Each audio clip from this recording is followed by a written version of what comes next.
Bismillahirrahmanirrahim. Assalamualaikum warahmatullahi wabarakatuh. Alhamdulillahilladzi amarna biluzumil jama'ah wa nahana 'anil ikhtilafi wat tafarruqa. Assalatu wassalamu ala asyrafil anbiya'i Muhammadin nabiyir rahmah wa ala alihi wa ashabihi hudatil ummah. Asyhadu an la ilaha illallah wa asyhadu anna Muhammadan abduhu wa rasuluh. Qala Allah Ta'ala fi kitabihil karim wa huwa asdaqul qailin ya ayyatuhan nafsul mutmainnah irji'i ila rabbiki radiyatan mardiyah fadkhuli fi ibadi wadkhuli jannati. Kabar baraya, kabar priangan yang dimuliakan oleh Allah Subhanahu wa taala. Kita bersyukur kepada Allah Subhanahu wa taala masih diberikan umur, kesempatan berjumpa dengan bulan Ramadan 1445 Hijriah. Secara angka memang umur kita bertambah, tapi secara hakikat umur kita tiap hari berkurang. Sebagaimana Imam Hasan Al-Basri mengatakan, ya ibna Adam, innaka ayyamun majmu'atun, kullama dhahaba yawmun dhahaba ba'du. Wahai anak cucu Adam, sesungguhnya engkau adalah kumpulan dari hari-hari. Setiap satu hari berlalu pula satu bagian umurmu. Mudah-mudahan kita diberikan umur yang barokah. Sebagaimana kata Nabi, khairukum man tala umuruhu wa hasuna amalu. Sebaik-baik kalian adalah orang yang panjang umurnya dan baik amal perbuatannya. Baraya, kabar priangan yang dimuliakan oleh Allah Subhanahu wa taala. Semua amal ibadah yang Allah fardukan kepada hambanya pasti memiliki nilai-nilai filosofis, pasti memiliki pesan-pesan moral, baik itu sholat, zakat, haji, umrah, kurban, wabil khusus ibadah puasa. Ibadah puasa betapa banyak nilai-nilai moral di dalamnya yang harus kita aplikasikan dalam kehidupan. Sebagaimana kata Syekh Ahmad Al-Jarzawi dalam kitabnya Hikmatut Tashri' wa Falsafatuh, beliau mengatakan di antaranya yu'allimuna shaum bimuraqabatillah. Shaum itu mengajarkan sifat muraqabatullah. Apa muraqabatullah? Muraqabah yaitu merasa dilihat Allah, merasa diawasi oleh Allah, fil watch by Allah. Karena itu ibadah puasa, ibadah sirriyah, ibadah yang sangat rahasia. Semua amal ibadah harus kelihatan orang lain kecuali puasa. Semua amal ibadah tidak bisa pura-pura kecuali ibadah puasa. Ada orang yang wajahnya kelihatan pucat pasi, kemudian badannya letih, lesu. Kalau jalan seperti halnya yang mau tertiup angin, padahal dia sudah makan dan minum. Bisa saja orang seperti itu. Atau kita pun ketika lapar melilit perut, haus mencekik tenggorokan, kita cari aja tempat yang sembunyi, kita masuk ke kamar, dikunci, makan dan minum, kan tidak ada yang tahu. Kenapa kita tidak berani melakukan seperti itu? Karena walaupun orang lain tidak tahu, walaupun tetangga tidak melihat, tapi yakin Allah Maha melihat, Allah Maha tahu. Baraya, kabar priangan yang dimuliakan oleh Allah Subhanahu wa taala. Semua amal kita dilihat oleh Allah, semua amal kita disaksikan oleh Allah. Wallahu bikulli syai'in alim, wallahu bikulli syai'in syahid. Wa kafa billahi syahida. Allah itu yang menyaksikan amal-amal kita. Karena itu tingkatan muraqabah, tingkatan iman yang paling tinggi. Itu sudah masuk very high level of faith, tingkatan iman yang paling tinggi. Sebagaimana kata Nabi itu disebut ihsan, ang ta'budallah ka'annaka tara fa illam takun tara fa innahu yarak. Engkau ibadah kepada Allah seolah-olah engkau melihat wujud Allah, dan engkau tidak melihat wujud Allah, tapi Allah selalu melihat engkau. Baraya kabar priangan yang dimuliakan oleh Allah Subhanahu wa ta'ala. Karena itu, di samping Allah melihat mendengar, malaikat pun merekam amal-amal kita, mencatat, menghitung dengan akurat, dan akan membalas dengan tepat. Sebagaimana dalam Quran, surahnya surah Qaf ayat ke-16 sampai 18, Allah mengingatkan kita semua, walaqad khalaqnal insana wa na'lamu ma tuwaswisu bihi nafsu wa nahnu aqrabu ilaihi min hablil warid. Dan sesungguhnya kami yang telah menciptakan manusia, kami yang mengetahui getaran-getaran hatinya, dan kami mengawasi atau pengawasan kami lebih dekat daripada urat lehernya. Dan ingatlah ketika dua malaikat yang ada di sebelah kanan, yang ada di sebelah kiri, selalu mencatat amal-amalmu. Ma yalfidu min qaulin illa ladaihi raqibun atid. Tidak ada satu ucapan yang meluncur kecuali direkam oleh raqib dan atid. Baraya kabar priangan yang dimuliakan oleh Allah Subhanahu wa ta'ala.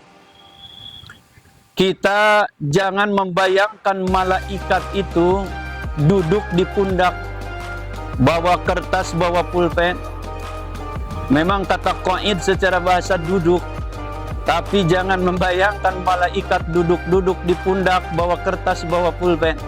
Kenapa? Karena malaikat itu khuliqat min nar, diciptakan dari khuliqat min nur, diciptakan dari cahaya. Kalau kita bandingkan, komparasikan teori sains, cahaya itu kecepatannya 300.000 km per detik. Planet bumi ini kelilingnya 40.000 km. Jadi malaikat itu dalam hitungan 0,133 detik sudah bisa mengelilingi bumi. Dalam waktu 1 detik malaikat sudah 7 kali mengelilingi bumi. Jadi dalam hitungan detik amal-amal kita sudah di cover, sudah direkam oleh malaikat Allah. Saudara-saudaraku yang dimuliakan oleh Allah, ada 3 perkara yang akan merekam amal perbuatan manusia. Yang pertama yang akan merekam amal perbuatan yaitu the brain, otak, alias memori. Otak kita ini kan terdiri dari miliaran neuron. Tiap satu neuron terkoneksi ke 1000 neuron. Kata para ahli brainologi, otak manusia itu memiliki 1 triliun koneksi. Makanya kalau diibaratkan, memori kita kapasitasnya itu seperti 1000 terabit atau 1 juta gigabit. Jadi kalau ada foto yang ukurannya 100 kilobit, itu otak kita mampu menyimpan 10 miliar foto. Luar biasa dahsyatnya ciptaan Allah ini. Makanya kalau ada peristiwa-peristiwa yang mengesankan bagi otak, pasti otak akan merekam. Kita pernah melakukan keburukan, walaupun itu puluhan tahun yang lalu, ingatan kita masih segar. Kita ingat, oh saya pernah memarahi orang, oh saya pernah zalim kepada orang itu. Walaupun puluhan tahun yang lalu, otak kita masih segar merekam. Bahkan perbuatan yang dilakukan oleh orang lain pun otak kita bisa merekam. Umpamanya kita bilang nih, orang ini pernah bentak-bentak anak saya. Kapan ibu, kapan bapak? Dulu 10 tahun yang lalu. Ini masih segar otak kita.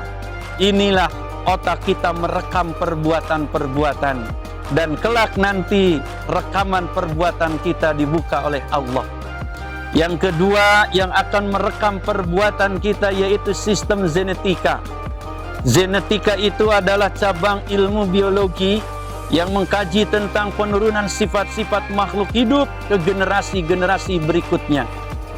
Perbuatan kita yang dilakukan terus berulang-ulang, perbuatan kita yang dilakukan terus berulang-ulang menjadi tabiat, menjadi karakter yang khas, itu akan direkam oleh kecerdasan genetika secara molekuler.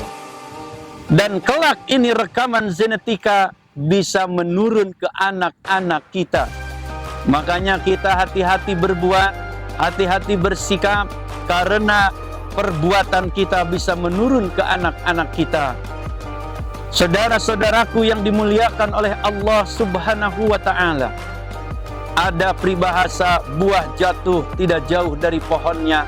Ini mengingatkan secara realitas bahwa genetika merekam perbuatan-perbuatan kita.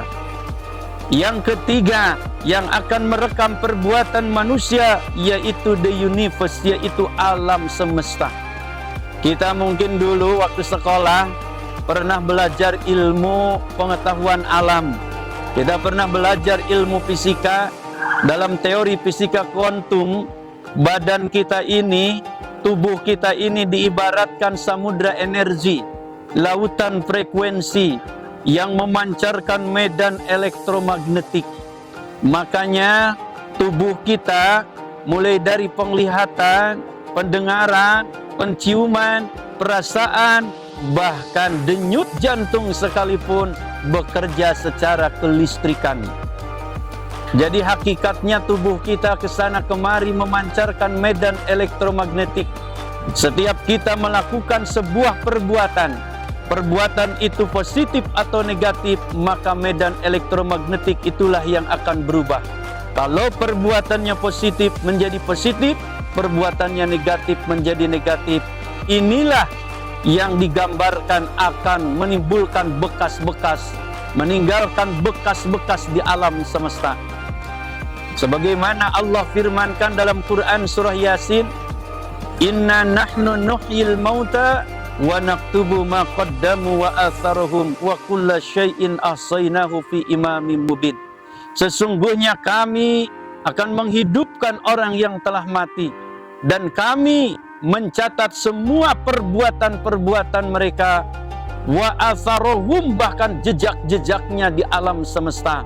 Tidak ada satupun amal yang tidak dicatat oleh Allah Subhanahu wa ta'ala.